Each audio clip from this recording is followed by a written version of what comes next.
much more of a quiet individual slash a quiet makeup and beauty influencer. Most of the time I am a to myself type of person, so I'm trying to break out of that. So if you guys have any techniques to do that, definitely let me know. But this routine that I'm doing right now, this is like my go-to routine because I have hyperpigmentation and very slippery, oily skin, as you guys can kind of see. So this is my routine that I like to use in order to, you know, lock in my makeup, make sure it does not move, and also make sure that it's like long lasting. So I am a concealer girly. I love the e.l.f. Camo Concealer.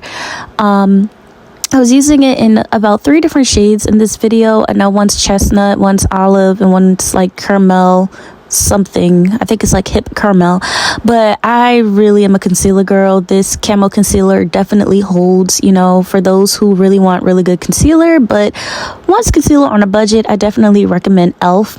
I do set my laugh lines with the Fenty setting powder because my laugh lines are very much deep, but I also set after priming my face, like my T area zones, because I want to make sure that, you know, I'm not oily. So I'm using the curve case. I'm using one of the darker shades in the deep curve case to basically underpaint. Underpainting is huge and important for me because it's less work after I overpaint, basically, you know, putting on my foundation and everything else like that. But this is kind of like how I underpaint my face. I really get in there. I'm the queen of blending. So I use a Danessa Myricks, you know, blurring, I guess, foundation. This is number 9, so that is my color. So if you are my foundation match bestie, you are a 9. And when I tell you it glides on like butter, like skin, it literally just looks like a better version of my skin. And I'm just adding this everywhere on my face. Now, a lot of people say they don't use it for full coverage, but I do. I'm just going back in with the concealers to brighten up my face in different areas. I have a very large forehead and a very wide face, so I mean, I have to do as I must. But like literally, one thing that the girlies have to remember, that everybody's routine is not for everyone. Everyone has different structures and different things going on in their face. So this is what I do to make sure that my face is looking the bomb.com no matter what. And also, I always set my face with the mist. So even though the bottle says one size, what I actually put in that bottle is a mix of the one size setting spray. I think that one was the mattifying one. But I also put in my MAC Fix-It spray in there as well. Those two are top tier to keep your face snatched for the summer. And it does not leave a white cast, but that's what I use inside of my one size spray bottle. I love the Fenty setting powder, and I mix that with the one size setting powder. I mix those two together because the Fenty one is waterproof. However, the one size is not, which is surprising, but it's not. So mixing them together, I do get like a customized shade, and I'm able to contour my face and set my face the way that I want to set my face and make sure that it's waterproof and absorbing so my face does not go anywhere.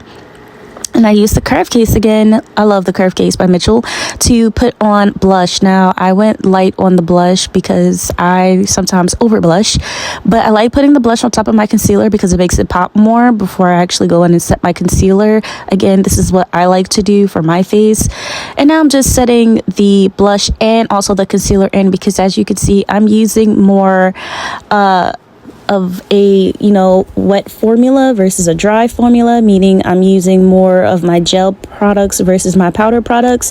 I like to go back and over with my Juvia's Place bronzing palette, just to kind of like rebronze and add some more depth and dimension to my face. I do love a warm bronzed look because even though I'm coming up neutral on the lighting, I am more of a warm undertone person. Now I'm using my MAC highlighter palette.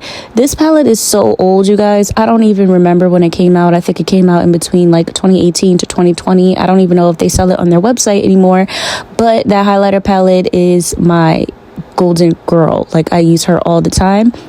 And also, this is my other favorite palette from Anastasia Beverly Hills. This is the Jackie Aina palette. Like, when Jackie Aina came out with this, I love her so much.